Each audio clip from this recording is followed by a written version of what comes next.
Hai Putri. Hai Taufik, duduk dulu yuk. Jadi tadi mau ngomong apa? Jadi aku ngajak kamu mau ngomong sesuatu. Iya apa? Tapi kamu jangan sedih ya. Aku mau kita putus. Hah? Kenapa? Karena aku mau fokus organisasi kuliah dulu. Gak apa-apa kan? Ya udah nih, nggak apa-apa. Maaf ya. Iya.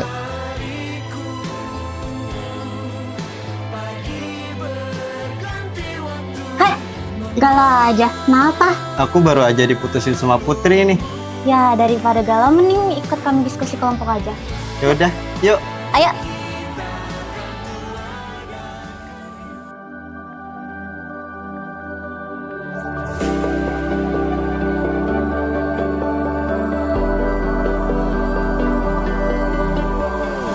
Hot wind blows as the night is born and the dark feels so safe.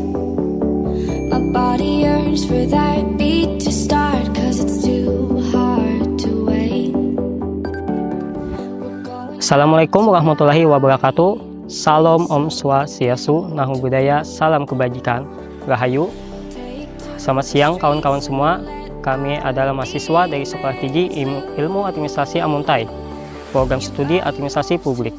Video ini dibuat untuk memenuhi tugas dari mata kuliah Etika Administrasi Publik dari Bapak Fahri Esos MAP. Siang ini kita akan melakukan autopsi terhadap mesin pelayanan negara. Kita akan membedah dua konsep fundamental yang menentukan maju mundurnya bangsa. Yang pertama, etika publik. Yang kedua, pembangunan birokrasi. Kita akan menguji apakah reformasi birokrasi sudah dijiwai oleh moralitas publik. Pertanyaan yang sangat penting, Alpi. Etika adalah raison atau alasan eksistensi birokrasi. Jika etika publik hilang, birokrasi hanya menjadi alat kekuasaan, bukan pelayanan untuk rakyat. Kita harus kritis melihat realitasnya. Setuju Taufik? Sebelum kita menganalisis lebih dalam, kita perkenalkan 12 peneliti lapangan kita.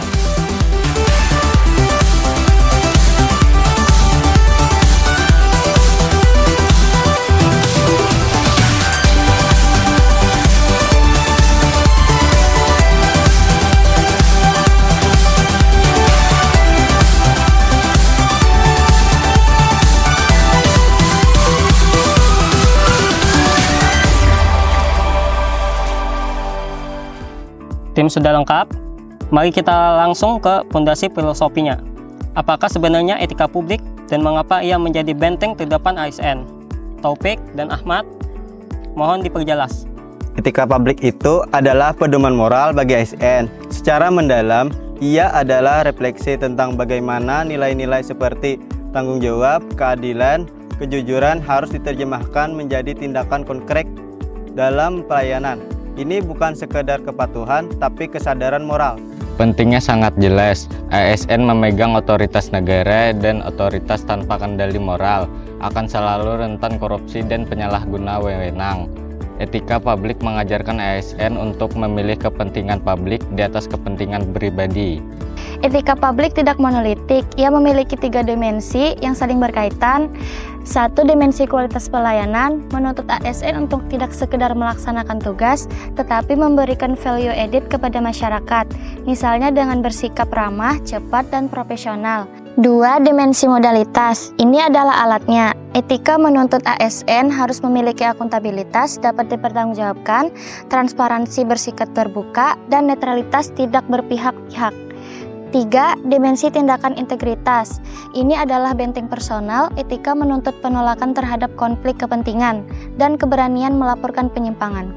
Sumber etika publik ini juga beragam. Selain dari ajaran agama dan nilai moral universal, ia juga dikembangkan melalui kode etik ASN yang merupakan janji moral untuk bersikap profesional. Melanggar kode etik adalah melukai martabat profesi. Jadi etika publik adalah jiwa yang harus menggerakkan sistem. Sekarang mari kita lihat sistem itu sendiri. Bagaimana etika itu harus diintegrasikan dalam pembangunan birokrasi. Agini dan Rahmawati, jelaskan visinya. Pembangunan birokrasi melalui reformasi birokrasi atau RB adalah upaya masif untuk mengubah mindset dan sepak proses birokrasi. Tujuannya menciptakan pemerintahan berkelas, dunia yang bersih, akuntabel, efisien, dan melayani. RB itu harus bersifat dari 3 pilar. Nah, yang pertama, pilar organisasi. Pilar organisasi itu adalah penyederhanaan struktur dan proses bisnis, yaitu birokrasi yang ramping dan tidak berbelit.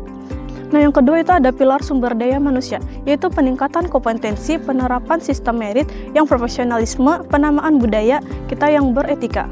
Dan yang ketiga, pilar akuntabilitas kinerja. Penekanan pada pengukuran kinerja berbasis output dan outcome, bukan sekedar rutinitas. Ini menuntut ASN untuk bertanggung jawab penuh atas hasil kerjanya kepada publik. Jadi, inilah titik integrasinya. Reformasi birokrasi menyediakan sistem pilar 1 dan 3, sementara etika publik menyediakan semangat dan kendali moral pilar 2. Misalnya, ketika sistem sudah digital reformasi birokrasi, etika menuntut ASN untuk tidak memeras uang pelicin atau integrasi. Kalau reformasi birokrasi berhasil, kita akan melihat pergeseran fundamental dari birokrasi yang berorientasi kekuasaan dan prosedur menjadi birokrasi yang berorientasi pelayanan dan hasil. Ini adalah transformasi kultural dari dipicu oleh etika. Idealnya sangat menjanjikan, tapi disinilah kita harus kritis. Jika sistemnya sudah dibangun, RB, mengapa praktek tidak etis etika publik masih terjadi? Apa hambatan terbesar yang dihadapi? Mahdalena dan Nida, mari kita bedah. Hambatan terbesarnya adalah birokrasi status quo, ada budaya retansi tuceng yang kuat.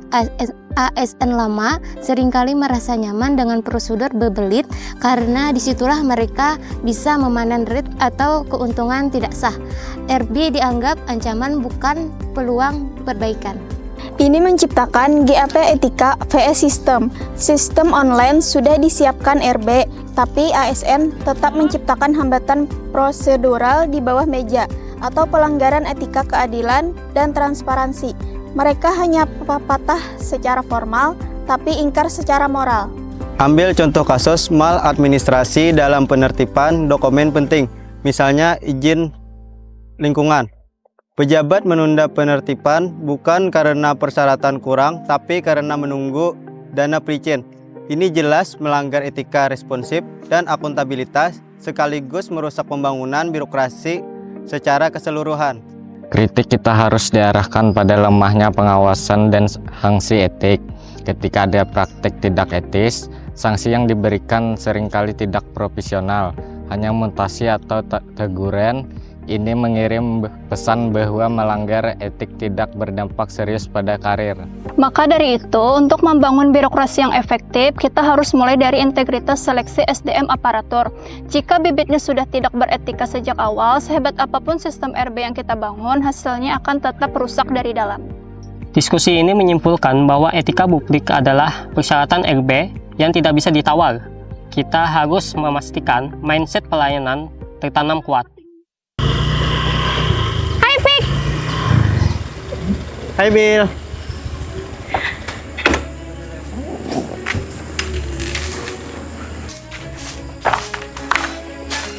Ada apa? Kamu bilang tadi mau ketemu. Ini loh Pik, aku mau ngurus surat perizinan usaha kecil itu, tapi sampai sekarang belum ada persetujuan. Hah? Biasanya proses surat perizinan 2 minggu udah selesai. Kok udah 1 bulan belum selesai-selesai? Makanya aku bingung. Terus kemarin ada yang bilang kalau mau cepat harus ada tambahannya. Hah? Untuk bikin surat perizinan itu nggak ada pungutan biaya sama sekali, Bill.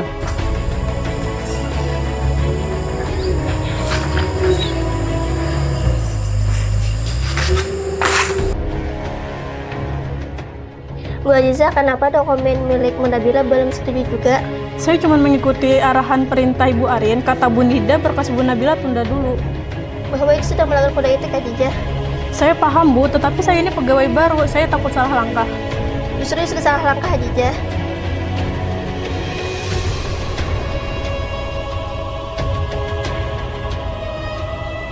Aziza, berkas Bu Nabila jangan disetujui dulu. Saya masih menunggu konfirmasi dari pemohonnya. Konfirmasi apa, Bu? Semua syarat sudah lengkap, kenapa harus ditunda? Diam, kamu tidak tahu apa-apa.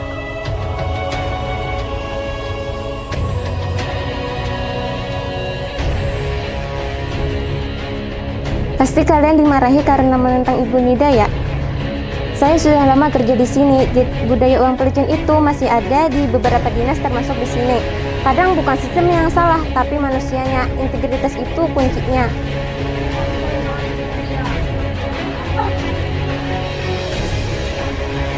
Pijah, saya ingin melaporkan tentang Bu Nida yang memaksa Bu Adijah untuk menunda surat perizinan milik Bu Nabila.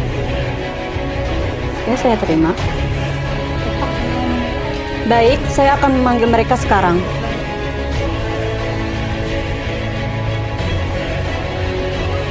Bu Nida, apakah benar Anda meminta uang pelicin untuk mempercepat proses izin? Dan kamu, Adijah, apakah kamu dipaksa untuk melakukan semua ini? Katakan saja Adijah, semua bukti sudah ada, kamu gak perlu takut. Benar Bu, Bu Nida meminta uang pelicin untuk melancarkan berkas warga. Bu Nida, buat surat pengunduran diri Anda dan kirimkan hari ini. Dan kamu, Adijah, proses surat izinnya dan hubungi Bu Nabila. Dan kalian berdua keluar dari ruang saya sekarang.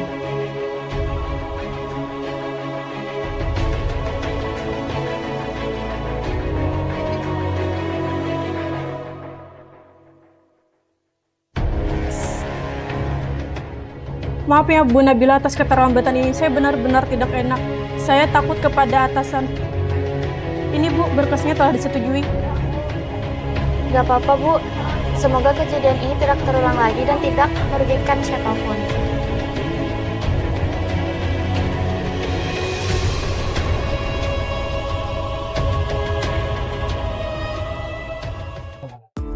Ya, kita sudah berada di penghujung video. Tanpa kalimat yang panjang, saya Alfi Rahman Hair sebagai moderator mengucapkan terima kasih kepada seluruh anggota tim yang sudah berkontribusi. Saya pamit undur diri. Wassalamualaikum warahmatullahi wabarakatuh.